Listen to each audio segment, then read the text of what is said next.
a passé au moins deux mois sur cet enseignement qui était tellement merveilleux. Servir Dieu est une priorité. Et le dimanche dernier, le jeudi, on nous a encouragés. On a combattu un démon qu'on peut appeler découragement. Et j'ose croire que tu t'es encouragé à travers de ces messages. Le Seigneur t'a encouragé à ne pas baisser les bras. Et ce matin, nous voulons partager sur un thème qui est très très simple. L'aspect humain de Jésus-Christ. L'aspect humain de Jésus-Christ. En suivant les témoignages de notre frère Paul, je crois que ça nous a encore édifiés. Parce que le Seigneur agit pour que nous puissions nous tenir dans l'assemblée des saints et témoigner son nom.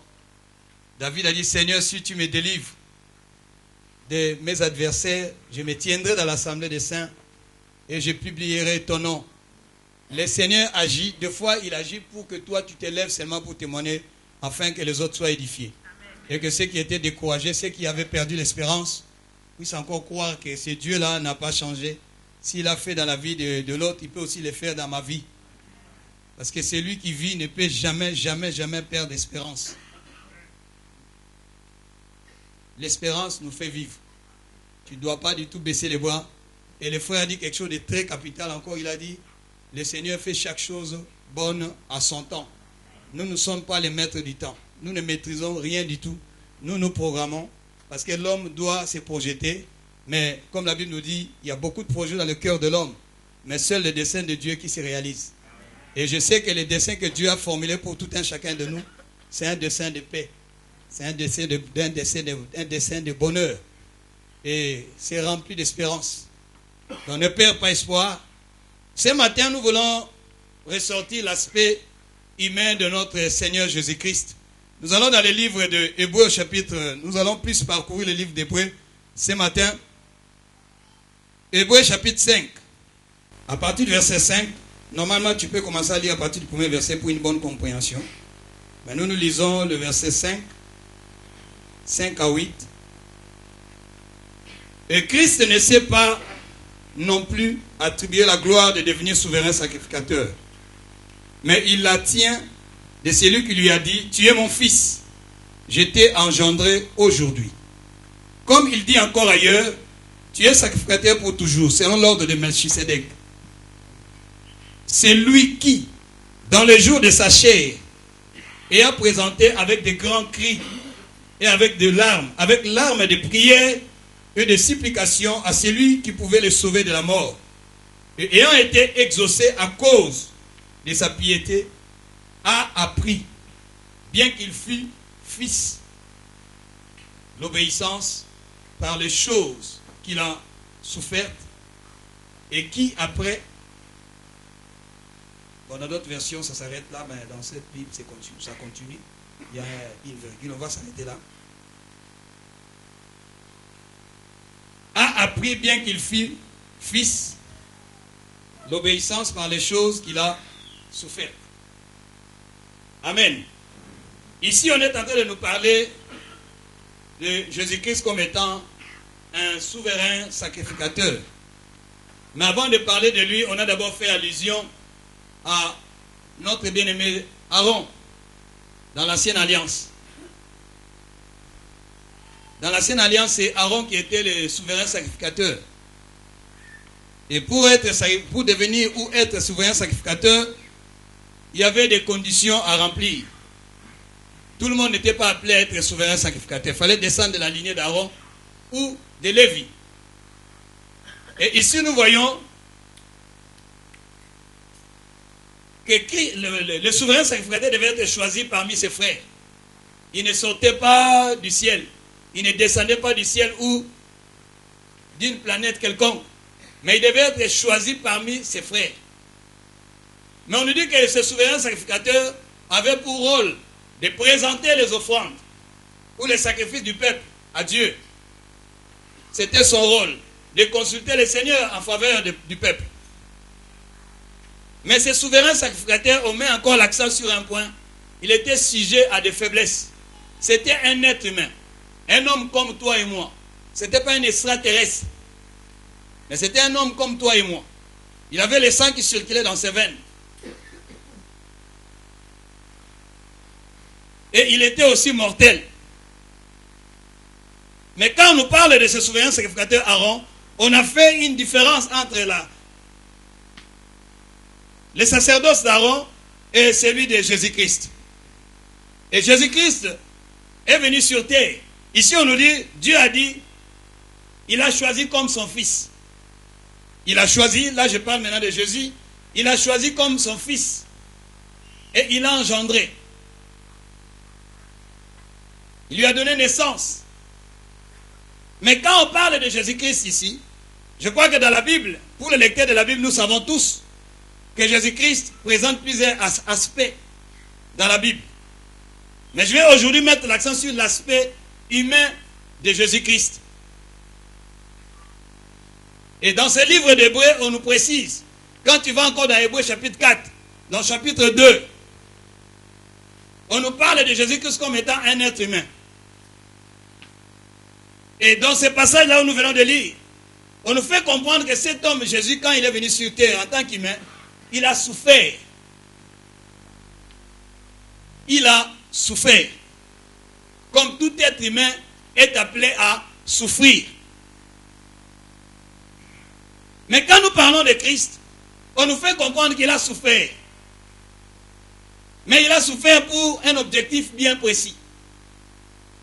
Il avait un but à atteindre. Et il a souffert. Mais la Bible nous dit, quand on le compare à Aaron, il y a des similitudes avec Aaron. En tant qu'humain, il a été aussi choisi parmi ses frères.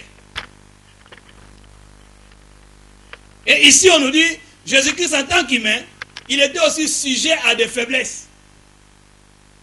Jésus-Christ en tant qu'humain, il était sujet à des émotions. En tant qu'humain, il s'est posé aussi des questions. Le dimanche dernier, on a parlé de David. Le jeudi, on a mis l'accent encore sur David. Et ce matin, nous voulons mettre l'accent sur Jésus-Christ. C'est lui que nous considérons comme étant notre sauveur. Il est venu sur la terre en tant qu'humain. Mais quand Dieu parle qu'il a engendré, normalement Jésus-Christ a été engendré avant même l'éternité. Avant l'éternité, il existait déjà. Et quand il a pris la forme humaine, Dieu l'a engendré. Et ça n'a pas fini par là. Quand il est encore mort et ressuscité, le Seigneur l'a engendré de nouveau. Et il est devenu notre grand frère. Mais il a été choisi parmi les hommes. Comme c'était dans les temps. Tu ne pouvais pas être souverain sacrificateur sans que tu sois choisi parmi tes frères.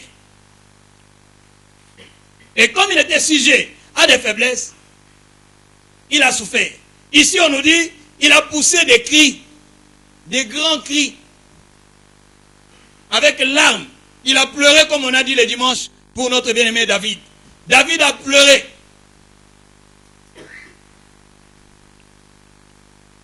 Et ici on nous dit, même lui Christ,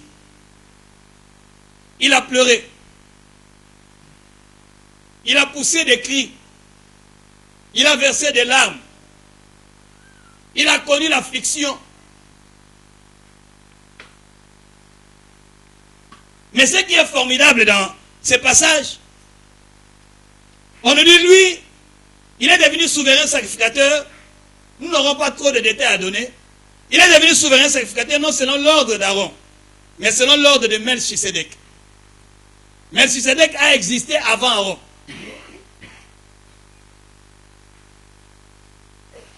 Il n'a pas existé après Aaron, mais il a existé avant Aaron, non pendant le temps qu'Aaron était souverain sacrificateur.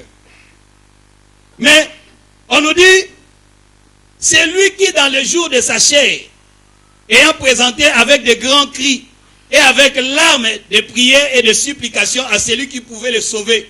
Le sauver de quoi? De la mort. Mais ma question est celle-ci. Quand Christ a revêtu la chair humaine, il a vécu parmi ses frères. Il a été choisi parmi ses frères. Il a souffert dans sa chair. Nous verrons les différents détails de sa souffrance dans la chair. Mais je vais te rassurer ce matin. Parce que quand nous nous réunissons pour élever le nom de Jésus. Nous nous réunissons pour reconnaître ce que Christ a fait pour nous. Mais ici, on nous présente Christ avec la nature humaine. Nous mettons l'accent sur la nature humaine. La nature humaine est sujet à des faiblesses. La nature humaine est sujet à des erreurs. La nature humaine est sujet à beaucoup de choses. Mais Dieu merci. Ce qui est impossible aux hommes est possible à Dieu. Jésus-Christ a revêtu la chair humaine. Il a marché parmi les hommes. Il a mangé avec les hommes. Il a dormi avec les hommes. Mais il a fait une différence. Il a fait une différence. La différence entre Christ et tous les êtres humains, ou toutes les personnes qui ont la nature humaine est sujet au péché. Mais ici, la Bible nous dit, quand tu lis le verset 8, on nous fait comprendre que lui aussi, il a été tenté. Il a été éprouvé, comme toi et moi. Il nous arrive d'être tenté. Il nous arrive d'être éprouvé. Je suis venu parler ce matin à quelqu'un qui traverse des moments difficiles. À quelqu'un qui est face aux tentations tous les jours. À quelqu'un qui connaît des épreuves. Jésus-Christ avait revêtu la chair humaine. Avant que toi tu connaisses des épreuves, lui il est passé par là. Mais pourquoi il est passé par là? Parce qu'il était resté au ciel et venu sauver le monde. On n'allait pas du tout croire à cette œuvre-là, moi le premier. J'allais dire c'était très facile pour lui de sauver l'homme parce que lui, il ne vit pas ce que l'homme est en train de vivre sur la terre.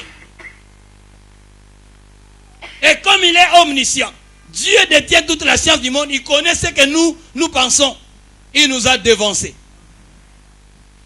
Il a dit pour que cette question ne se pose pas, moi-même je vais anticiper. Jésus-Christ vivait, il était dans la gloire. Les anges l'adoraient. Mais comme il avait une mission, il a revêtu cette chair. Paul a dit aussi longtemps que nous sommes dans cette chair. Il utilise un terme en disant aussi longtemps que nous sommes dans cette tente, nous sommes loin de Dieu.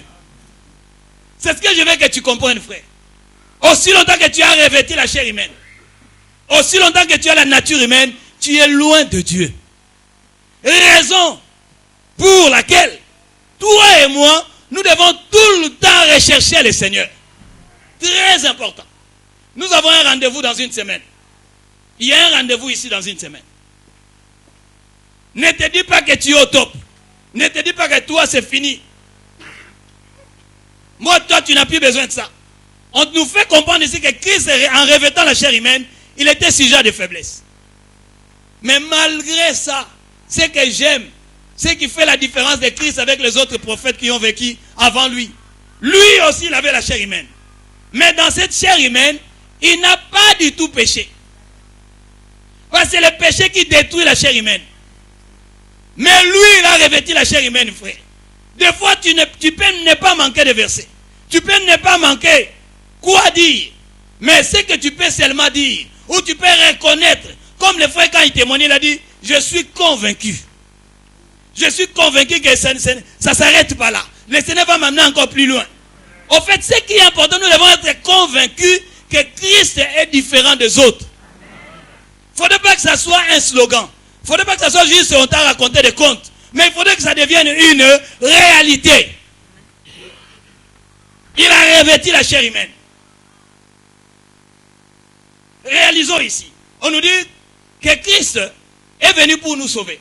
Mais il ne pouvait pas du tout te sauver s'il ne te connaissait pas. Il ne pouvait pas du tout te sauver s'il ne connaissait pas les réalités que tu es en train de vivre. Bien aimé, tu peux bien conseiller quelqu'un si toi-même tu es passé par là. Si tu n'es pas passé par là, tu risques même de condamner la personne à tort. Parce que tu ne connais pas les réalités qui se passent dans sa vie.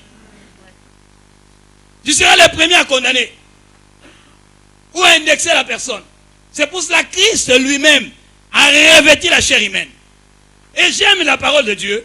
Ici on nous dit que c'est Jésus-là. Normalement, pourquoi il a revêtu la chair humaine? Or que la chair humaine est vouée au péché. Il devait normalement revêtir la chair ou la nature des anges. En principe, il devait avoir la nature des anges. Il devait avoir cette nature. Mais il n'a pas du tout pris la nature des anges. Il a voulu prendre ta nature. Il a voulu prendre ma nature. Pour bien me comprendre. Pour bien comprendre comment tu fonctionnes. Pour bien comprendre comment moi aussi je fonctionne. Parce que la nature des anges ne pouvait pas du tout sauver l'homme. Parce que pour sauver l'homme, il a fallu qu'il y ait expiation. Il a fallu que le sang coule. Mais pour que le sang coule, il a fallu à vous revêtir la nature humaine. C'est l'homme qui incarne cette nature-là. Souvent nous venons à l'église. Nous chantons, nous dansons, nous donnons nos offrandes. Mais nous ne comprenons pas pourquoi nous sommes là. Pourquoi nous dansons? Pourquoi nous témoignons Jésus et pourquoi nous ne témoignons pas Mahomet?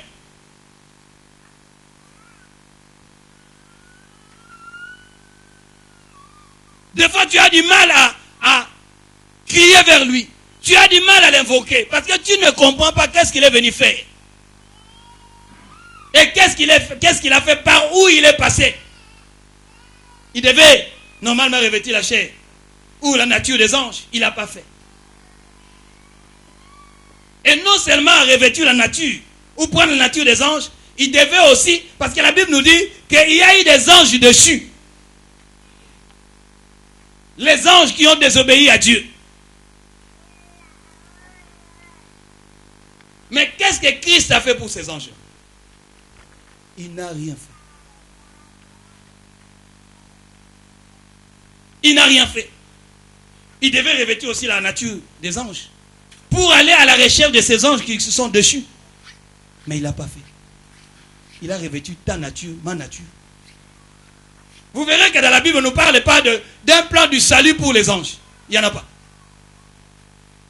Il n'y en a pas. Mais Dieu a mis un plan du salut pour l'homme. Regarde un peu, vois un peu, considère un peu l'importance que Dieu leur donne à l'homme. Que tu es, que je suis.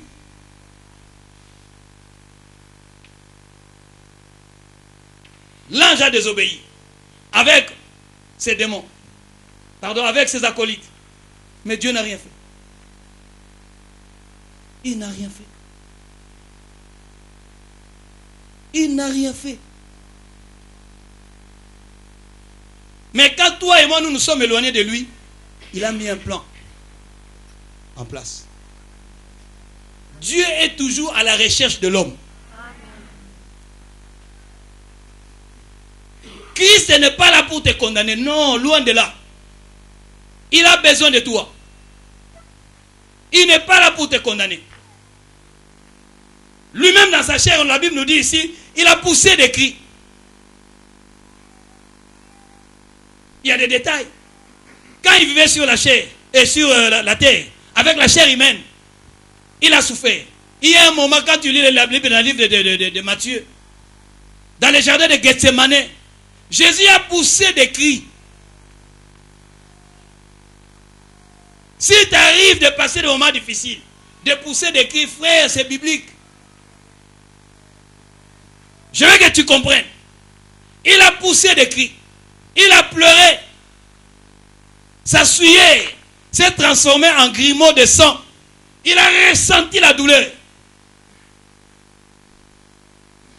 Il a ressenti la douleur dans sa chair. Il a même prié. Il a dit, Seigneur, si cela est possible, éloigne de moi cette coupe. Ici, on nous dit, il a prié. L'homme, ce qui est redoutable dans la vie d'un homme, c'est la mort. L'homme a peur de la mort. Et lui, dans sa chair, il a eu aussi peur de la mort, en tant qu'être humain. Mais quand il a eu peur de la mort, il s'est retourné vers son Père. Il s'est retourné vers Dieu. Si cela est possible, éloigne de moi cette coupe. Ici, on nous dit qu'il a prié. Et Dieu l'a exaucé à cause de quoi? À cause de sa piété. Mais analysons un peu le passage. Est-ce que Christ n'est pas mort? Si. Quand le frère est en train de témoigner, il a dit quelque chose de très capital. Tu pries. Tu veux que Dieu fasse ceci, cela.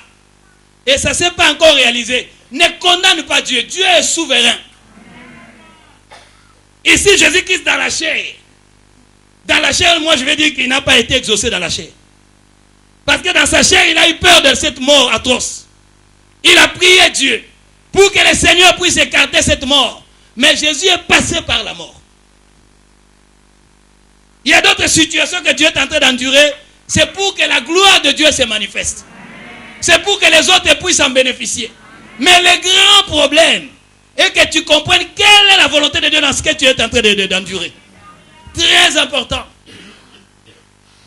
Le frère Paul a témoigné facilement ici. Mais on nous a enseigné sur servir Dieu est une priorité. Moi, quand je vois les frères, je connais le parcours du frère. Je l'ai dit le jeudi, je connais son parcours. Le frère avait accepté d'être dans le froid pendant que nous étions en train de profiter de la chaleur dans la salle. Le frère Paul restait dehors. Il restait dehors.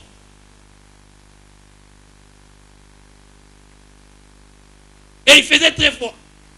Mais il le faisait avec joie. Bien aimé, comme on nous a enseigné, Dieu n'oublie jamais tout ce que nous rendons au sein. Jamais. Les hommes sont ingrats. Moi, je l'ai toujours dit, si Dieu aujourd'hui te touche pour me bénir, je vais dire gloire à Dieu. Mais demain, ça peut être aussi le diable qui va te toucher pour me faire du mal. Je dirai aussi gloire à Dieu. L'homme est ingrat. Mais Dieu n'est pas ingrat, frère. Le Seigneur n'est pas ingrat. Le frère Paul, aujourd'hui, il est en train de témoigner. Mais quel parcours! Quel parcours! Un illettré. Un illettré. Quoi, vous avez suivi les témoins pour vous qui étiez là? C'est pour ça qu'il faut venir aussi au culte à 10h, nous commençons à 10h.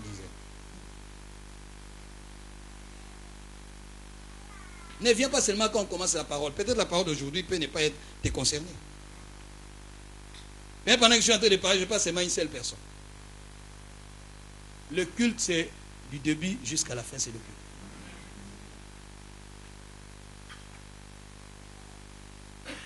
Mais Christ, dans sa souffrance, il a cherché à ce que la mort soit écartée de lui. Dieu, si cela est possible. Mais Dieu n'a pas enlevé la mort. Mais ici, la Bible nous dit, il a été exaucé. C'est comme si c'est contradictoire. Nos pensées ne sont pas celles de Dieu. Amen. Nos voix ne sont pas les voix de Dieu. Ce que toi tu vois, ce n'est pas nécessairement ce que Dieu voit. Il a été exaucé.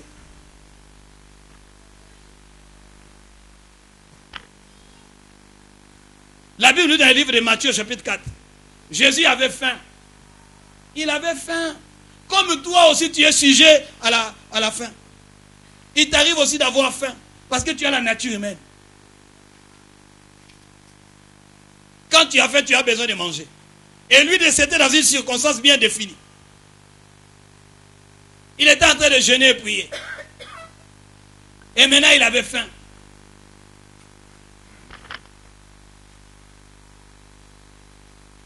Et on est venu lui proposer à manger. Et celui qui lui a proposé à manger savait qu'il était capable. Jésus était capable de transformer la pierre en pain. Mais ce qui me touche, on nous dit, Jésus-Christ n'a pas transformé la pierre en pain. Pourquoi? C'était un être humain comme toi et moi. Il avait aussi besoin de manger, mais il ne l'a pas fait. Il ne l'a pas fait. Ou Dieu ne l'a pas fait à sa place.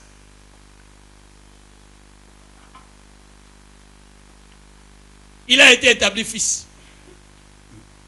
Malgré qu'il était fils, mais il a appris l'obéissance à travers la souffrance. Il n'y a pas d'obéissance sans souffrance. Nous sommes les parents. À la maison, des fois, nous crions sur les enfants. Nous leur demandons de faire des choses qu'ils ne veulent pas faire. Mais à travers de ça, ça apprend aux enfants à être obéissants. Lui aussi, il était fils. Il pouvait se permettre de faire n'importe quoi comme le fils prodigue. Il pouvait se permettre de faire n'importe quoi. Je suis le fils à papa. Mais il n'a pas fait. Il a accepté de se soumettre à la volonté de son père. Il a accepté de se soumettre. La souffrance ne doit pas nous éloigner de Dieu. La souffrance doit nous rapprocher de Dieu. Mais aujourd'hui, c'est le contraire. C'est comme si nous ne réalisons pas que Christ lui-même est passé par là. Il a enduré ces choses. Il n'y a rien de nouveau sous le soleil. Ce que tu es en train d'endurer, il y a les autres qui l'ont déjà enduré. Mais heureusement, le souverain l'avait déjà enduré avant toi et moi. Ça ne doit pas t'éloigner de Dieu. Ça ne doit pas te pousser à dire que le Seigneur n'existe pas. On l'avait dit ici, dans Job chapitre 7. On dit que la vie de l'homme sur la terre, ou le sort de l'homme sur la terre est comparable à celui d'un mercenaire, à celui d'un soldat. En d'autres termes, la vie sur la terre est difficile et dure. Raison pour laquelle nous devons, nous, qui avons réalisé ce que Christ a fait pour nous, nous attacher à lui. Parce qu'on nous dit, il a été exaucé à cause de sa piété. La piété, c'est l'attachement à Dieu. Quel que soit le temps, quelles que soient les circonstances, nous devons nous attacher à lui. Parce que c'est lui qui nous comprend plus que quiconque.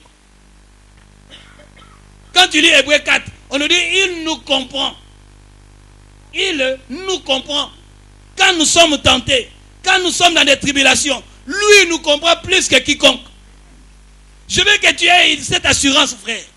Même quand tu es incompris par les hommes, même quand tu es incompris par ton mari, même quand tu es... Non, de toutes les façons, c'est normal que tu sois incompris par ta femme, que tu sois incomprise par ton mari. C'est normal, c'est naturel. Mais il y a seulement un seul qui te comprend plus que les hommes. C'est Jésus-Christ de Nazareth.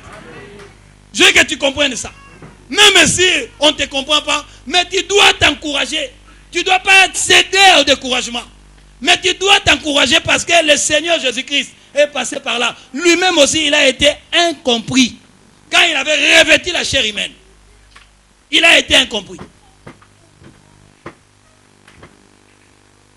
Mais ça ne l'a pas du tout découragé à faire ce qu'il était venu faire.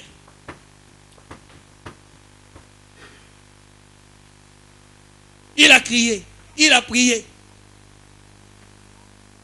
La Bible dit, mais il a été saisi d'angoisse. Quand il sentait sa mort, son âme s'approchait de la mort. Il sentait l'angoisse. Ça peut être ton cas ce matin. Ça peut être ton cas dans ton couple. Ça peut être ton cas dans l'église. Ça peut être ton cas dans ce que tu es en train de faire. Tu sens l'angoisse. Tu sens ton âme s'approcher de la mort. Mais ne t'éloigne pas de Dieu. Ne t'écarte pas de Dieu. Ne fais pas ce qui est en dehors de la volonté de Dieu. Dieu n'a pas besoin qu'on puisse l'aider.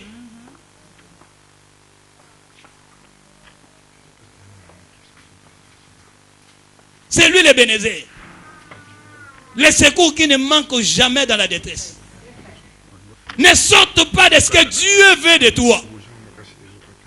Ne fais pas le contraire de ce que le Seigneur t'a demandé de faire. Parce que c'est normal, c'est naturel. Lui, il est passé par là, il a poussé des cris. Même si toi, tu pousses des cris pendant que tu traverses des moments difficiles, moi, je te dis ce matin, c'est normal. Ce n'est pas du tout une fatalité, c'est normal.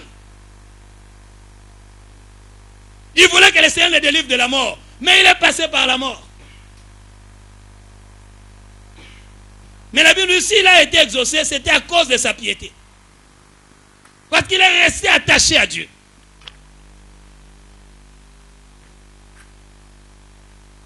Es-tu attaché à Dieu? Es-tu attaché à Dieu? Il a pleuré. Il a dit, mais ce n'est pas possible. Dieu change ton plan. C'est difficile. Mais il a appris l'obéissance. La Bible dit l'obéissance vaut plus que les sacrifices. Si tu es docile, si tu as un peu de bonne volonté, tu mangeras les meilleures productions du pays. Mais pour que tu manges les meilleures productions du pays, tu dois d'abord apprendre à obéir dans la souffrance. Très important, frère. Même si tu as l'onction plus, tu dois apprendre l'obéissance à travers la souffrance. Mais j'aimerais que quand tu traverses un moment difficile, quand il y a la souffrance qui te guette, frère, ne cède pas au péché. Jésus-Christ a enduré. Tu vas dire, ah ben lui aussi, voilà, il a pleuré, il était faible. C'est normal, la chair humaine est faible.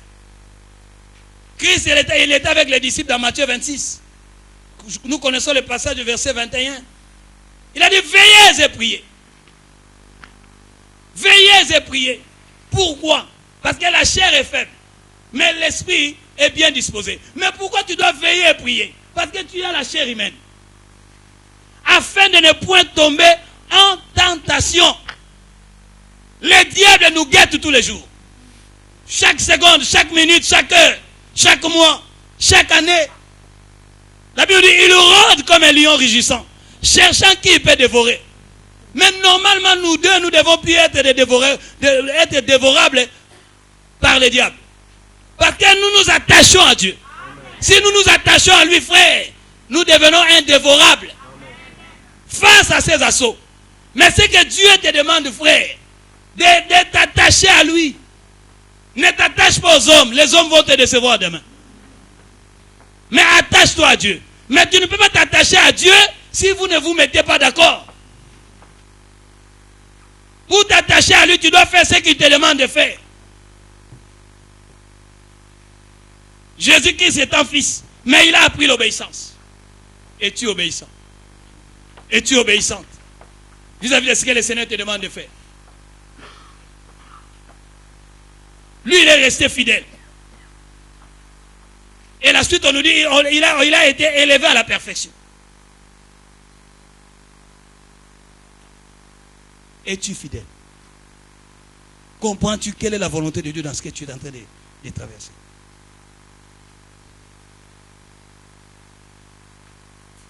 Sinon, la vie chrétienne deviendra fade, n'aura plus de sens. Je veux que tu comprennes. C'est pour ça qu'on a commencé à parler ici Jésus-Christ comme étant un être humain.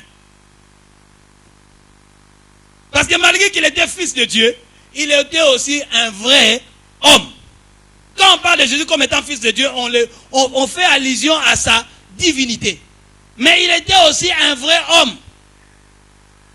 Un vrai homme comme toi et moi. On lui refusait aussi l'hospitalité. Un moment, quand il a rencontré la femme samaritaine, il était aussi fatigué. Il est allé s'asseoir au puits, au bord du puits. On nous fait comprendre, on nous montre l'aspect humain de cet homme. Mais ce qu'il a différencié, c'est la vie qu'il a menée. Et c'est ce que Dieu attend de tout un chacun de nous. Ne viens pas dire la chair est faible. Mais non. Le Seigneur veut se glorifier à travers de tes faiblesses. Il veut se glorifier, frère. Il faudrait qu'il y ait une différence entre ceux qui ont accepté Jésus et ceux qui ne l'ont pas accepté. Ce qui était impossible hier dans ta vie, en tant qu'être humain, aujourd'hui que ça devienne possible. Amen. Tu es une jeune fille, mais la vie que tu mènes est différente de la vie que mènent les autres jeunes filles. Tu dois te distinguer des autres jeunes filles. Si elle cède à la tentation de la chair, si le jeune garçon cède à la tentation de la chair, mais toi tu as quelqu'un qui est capable de te délivrer de ça. Amen. Mais à condition que tu t'attaches à lui. À condition de s'attacher à lui. J'insiste là-dessus, frère. Sinon, on risque de prendre Dieu pour un aventurier.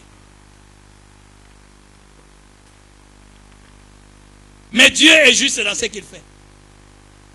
Il est juste dans ce qu'il fait. Es-tu attaché à lui? On nous donne souvent l'exemple de notre bien-aimé Corneille. Ce n'est pas quelqu'un qui allait régulièrement au temple. Mais il avait compris que je devais m'attacher à Dieu dans Acte 10. La Bible dit que c'était un homme pieux. C'était un Romain. C'était même pas un Juif. C'était pas quelqu'un qui était vexé dans les Saintes Écritures. Mais il était attaché à Dieu. Il était pieux. Il faisait choses au monde. Et ses prières. Mais quand il le faisait, il ne savait pas quel jour à quel moment le Seigneur allait intervenir. Mais lui, ce qui était important, c'était de s'attacher à Dieu. Il n'était pas connu de Juifs. Il n'était pas connu de Juifs. Mais un jour, le Seigneur s'est révélé à lui. Et pendant que Dieu s'est révélé à lui, il s'est révélé encore à Pierre. Pierre qui ne voulait jamais et qui n'était pas du tout disposé à aller prêcher aux païens. La piété, c'est quelque chose de très capital dans la vie d'un enfant de Dieu. Quelqu'un de pieux, c'est quelqu'un qui honore Dieu. Quelqu'un qui met Dieu en première position dans sa vie. Qui prend Dieu pour un révérend.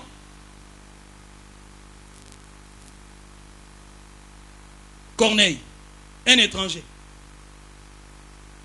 Mais il était attaché à Dieu. Et au moment opportun, le Seigneur l'a exaucé. Et quand nous lisons la Bible, on nous dit, il a été exaucé à cause d'eux. Quand nous traversons des moments difficiles, Jacques chapitre 4, le verset 13, là-bas on nous dit, celui qui souffre, qu'il fasse quoi? On a dit dans la souffrance, ce que tu as à faire, c'est de prier Dieu. Amen. Frère, c'est une façon de nous faire comprendre. Si nous avons réalisé que Christ a revêtu la chair humaine, en revêtant la chair humaine, il voulait dépendre de Dieu. Il voulait dépendre. Un fils doit dépendre de son père. Et Christ, en revêtant la chair humaine, il dépendait de Dieu. Il ne pouvait rien faire sans avoir l'accord de son père. En d'autres termes, il était comme un bon disciple. Chaque matin, il devait écouter les instructions de son père et savoir quoi dire dans la journée. Il dépendait de Dieu. Il y avait une interconnexion entre lui et son père. Et c'est ce que Dieu veut de nous aussi.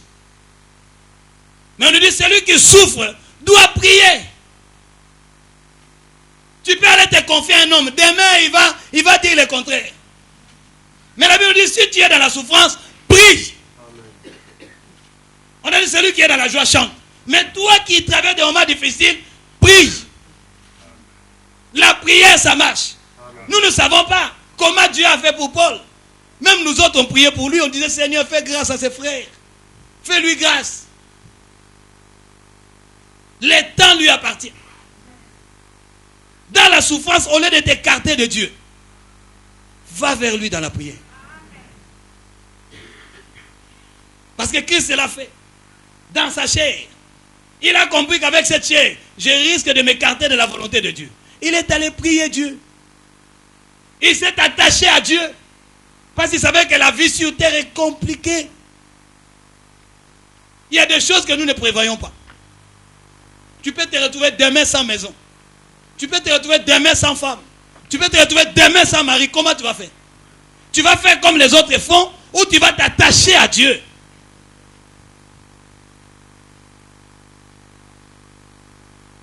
Quand les disciples ont cherché à suivre Jésus, Jésus a dit, vous savez l'homme que vous suivez, il y aura des jours où vous allez dormir à la belle étoile. Mais il était Dieu. Il avait la capacité de faire ça et la maison sort. Mais il ne l'a pas fait. Parce qu'il voulait dépendre de Dieu. Dieu nous a donné les possibilités. Dieu nous a donné le pouvoir. Mais il y a des moments où le Seigneur ne veut pas que tu exerces ce pouvoir-là. Pour que tu comprennes ce qu'il veut t'enseigner. Je veux que tu comprennes ça, frère. Il avait faim. Comme je dis, il pouvait transformer la pierre en pain. Mais il ne l'a pas fait. Mais il voulait comprendre.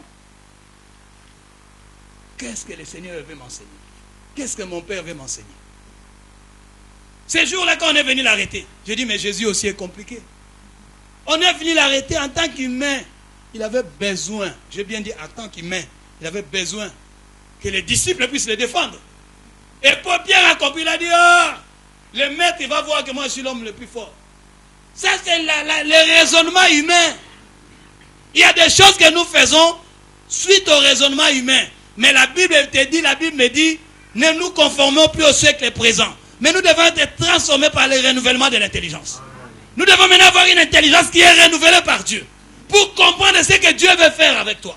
Ce que Dieu veut faire à travers des difficultés que Dieu est en train de de traverser. Ou la souffrance que tu es en train d'endurer. Mais si tu raisonnes comme les êtres humains, tu vas agir, tu vas appliquer le principe de Pierre. Mais le principe de Pierre n'est pas le principe de Dieu. Le principe de Pierre, c'est de prouver que je suis fort.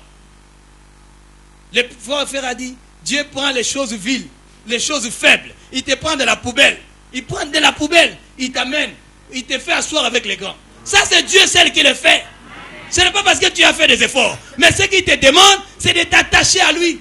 Et ce jour-là, Pierre a voulu manifester à Jésus qu'il était fort. Il a sorti le couteau, il a coupé l'oreille.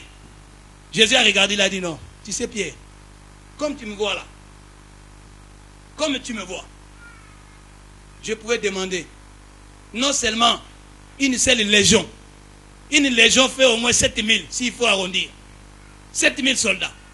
Il a dit, je pourrais faire appel non seulement à 7000, mais à 12 légions.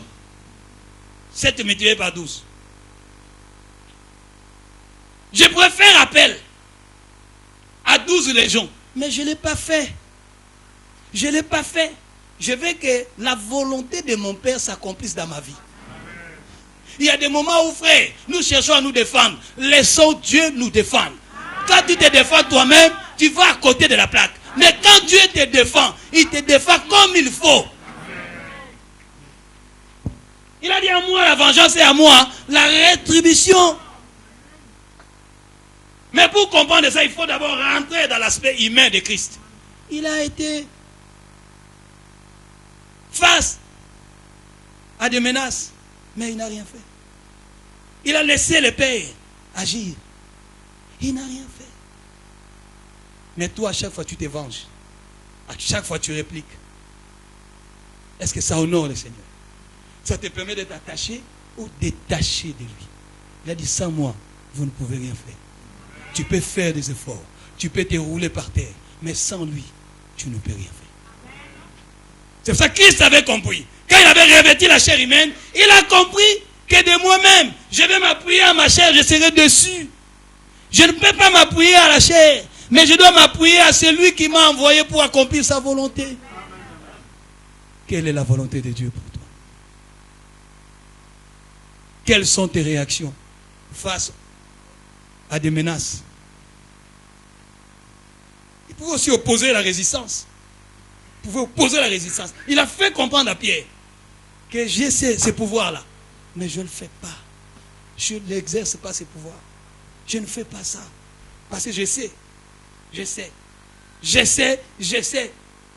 Je connais mon Père. Je dois lui rester fidèle. Même face aux menaces. Même face à l'opposition. Je dois rester fidèle à Dieu. Combien aujourd'hui on détruit les mariages? Combien aujourd'hui on détruit les relations?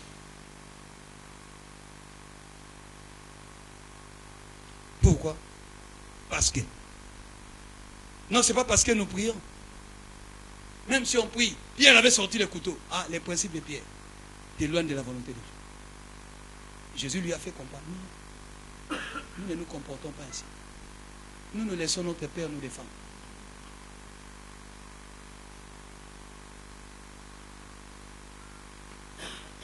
Comme lui-même il est passé par là, frère. Quand toi aussi tu es face à des menaces, face à tout ce que je viens d'énumérer, comprends qu'il y a quelqu'un, je le répète, pour finir, je dis qu'il faut prêcher pendant 30 minutes. Pour comprendre, il y a quelqu'un qui te comprend plus que quiconque. J'insiste. J'insiste. Ne baisse pas les bras.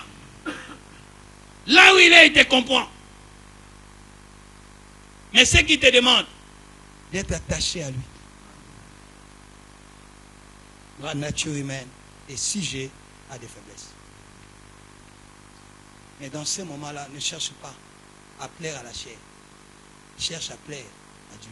Parce que vous savez, nous n'avons pas accepté Jésus pour juste les biens matériels. Parce que les biens matériels passeront. C'est pour ça que ton espérance doit être basée sur lui. 1 Corinthiens 15, je crois, le verset 19 nous dit, si alors notre espérance en Christ est basée sur le matériel, nous sommes les hommes les plus malheureux de tous. Souvent nous venons à l'église, mais nous sommes des malheureux. Ce n'est pas normal.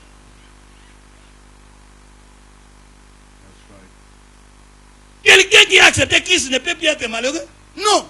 Même si tu traverses des moments difficiles, tu sais qu'un jour ou l'autre, ce temps-là va passer. Mais c'est un temps d'instruction. Il a dit, tu vas traverser la mer. Mais la mer ne pourra jamais te submerger. Tu vas passer par le feu ne peut jamais t'embraser. Si réellement tu es attaché à Dieu, le fait d'être attaché à Dieu, quand tu traverses le feu, ce n'est pas toi qui traverses le feu, mais c'est le Seigneur qui est en train de traverser le feu. Comme c'est lui-même le créateur du feu. Le feu ne peut pas l'embraser. Mais le grand problème, nous traversons le feu sans lui. Et le feu nous embrase. Nous rentrons dans l'eau sans lui. Et l'eau nous submerge. Ce jour-là, les disciples étaient surpris. Ils étaient surpris. L'eau était en colère. L'eau était révoltée. Mais ils avaient oublié que celui qui donne des ordres à la nature était là. Amen. Quand l'eau s'est énervée, les disciples avaient peur. Ils ont dit, on va mourir. Seigneur fait quelque chose. Il se lève, il dit, toi, calme-toi. L'eau s'est calmée.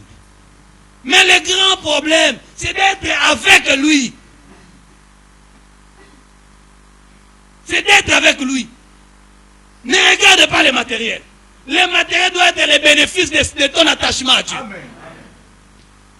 Si tu l'as accepté seulement pour le matériel, frère, l'homme le plus malheureux. C'est pour ça que si demain tu manques, tu ne vas plus venir à l'église.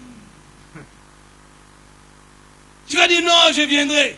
J'attends que Dieu fasse. Dieu n'a pas besoin que tu attendes. Ce temps-là, c'est un temps d'instruction pour toi. C'est un moment où tu dois encore rechercher Dieu davantage. C'est lui qui souffre, doit prier. On n'a pas dit celui qui souffre doit commencer à calomnier les gens, doit commencer à être dans la médisance. Non, celui qui souffre, prie. Et tous nous sommes sujets à la souffrance. Normalement, on doit déborder. Normalement, on doit passer plus de temps dans la présence de Dieu. Parce que nous savons que nous tirons notre force de lui. C'est lui qui nous fortifie dans des moments où les hommes ne nous comprennent pas. Normalement. Comme je dis souvent, aujourd'hui, il y a des psy, vous savez pourquoi? Parce que les gens cherchent où se confier. Mais laisse-moi te dire, tu as quelqu'un, si tu te confies à lui, il va bien te comprendre. Non seulement te comprendre, il va aussi te sortir de là. Les hommes sont limités, mais lui, il est illimité. Mais il a revêtu ta chair pour comprendre. Va demander à une femme qui a perdu son mari. Et toi, tu viens de perdre ton mari. Je crois que c'est le meilleur pasteur au monde. Cette femme-là. Elle ne va pas t'enseigner, voilà, il est écrit. Elle va te dire, ma chère, regarde moi-même, mon mari, on a vécu pendant 25 ans. Toi, ça fait combien de temps? Je viens de perdre mon mari, ça fait 5 ans. Oh, calme-toi. Et elle commence à te parler maintenant de sa vie. Et ça va t'édifier plus que les psychologues. Et Christ a fait ce travail pour toi. Il te comprend. Il te comprend. On nous dit qu'il a été exaucé. Son exaucement, c'était pour que la volonté de Dieu s'efface. Dieu n'a pas écarté la mort. Il fallait qu'il passe par là pour que la volonté de Dieu s'accomplisse. Pour que si demain, toi, tu traverses des moments difficiles, qu'il se lève, qu'il dise, oh, tiens bon, je suis passé par là. Tiens bon. Et toi, ce que tu es en train d'endurer, moi, j'ai même enduré la mort. Mais j'ai vaincu la mort. Si j'ai vaincu la mort, c'est quoi ton problème? C'est quoi?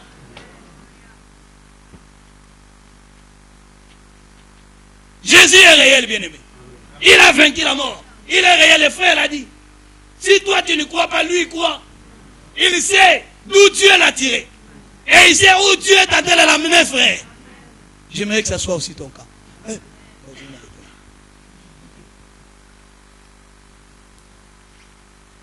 Jésus était un être humain comme toi et moi. Il était face à des difficultés de la vie. Mais il n'a pas cédé aux tentations. Comme nous le disons avec le bien-aimé là-bas.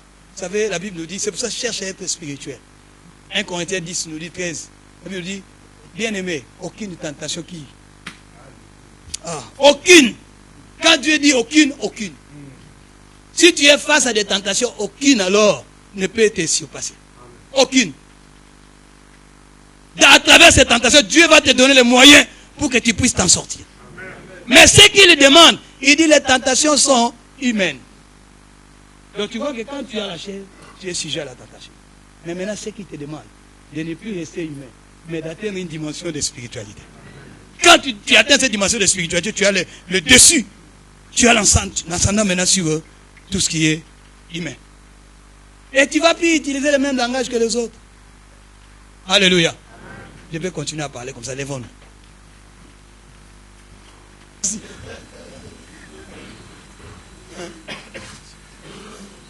Donc, comprends, frère.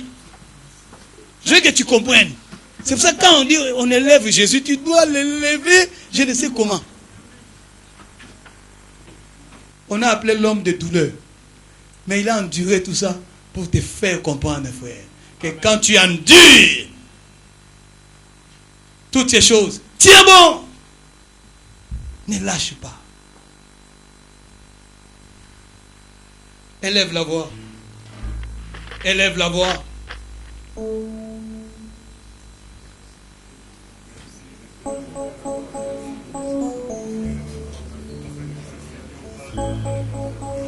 Les anges ont péché, mais il n'est pas allé au secours de l'ange. Il y a des anges déchus jusqu'à nos jours, mais il n'a pas mis un plan de rédemption pour les anges. Mais le Seigneur a mis un plan de rédemption pour toi et moi, frère. Jésus-Christ veut te secourir. Là où tu te sens faible, là où tu es sujet à l'impudicité, là où tu es sujet à l'adultère, là où tu es sujet à la calomnie, le Seigneur veut te secourir. C'est pas pour rien qu'il t'a appelé à lui. Il t'a appelé à lui. Il veut te secourir.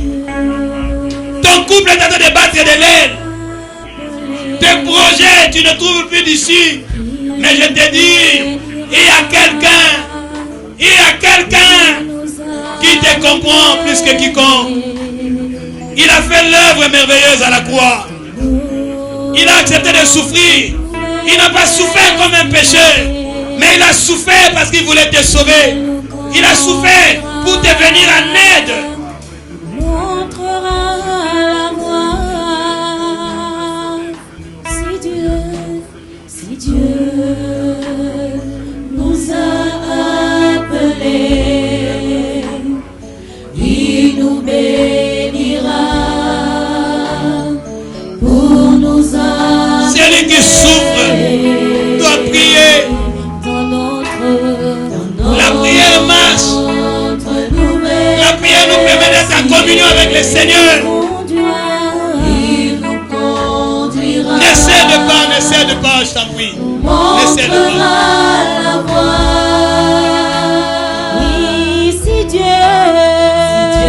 Maintenant, bénis le Seigneur, bénis-le pour ses messages. Dis-lui merci pour ses messages. Dis-lui merci pour t'avoir rappelé ce qu'il a fait pour toi. Pour nous amener dans notre nouvelle destinée. Il nous conduira, nous montrera la voie. Oui, il est fidèle. Seigneur, tu es fidèle. Merci pour cette parole. Alléluia. Merci pour nous avoir rappelé que ton aspect humain est important pour nous. On t'élève et t'exalte. Reçois l'élévation et la gloire. Jésus, Tu es Dieu, tu es Seigneur. Je te loue et je t'exalte. Malgré les tentations, malgré les épreuves, malgré les difficultés, malgré les oppositions que rencontre ton peuple, je sais que toi tu es le rédempteur qui s'élève le dernier sur la terre. À toi la louange, l'honneur, dans le nom de Jésus. Il nous a donné un esprit de force et non un esprit de timidité, afin de mettre sous nos pieds le géant.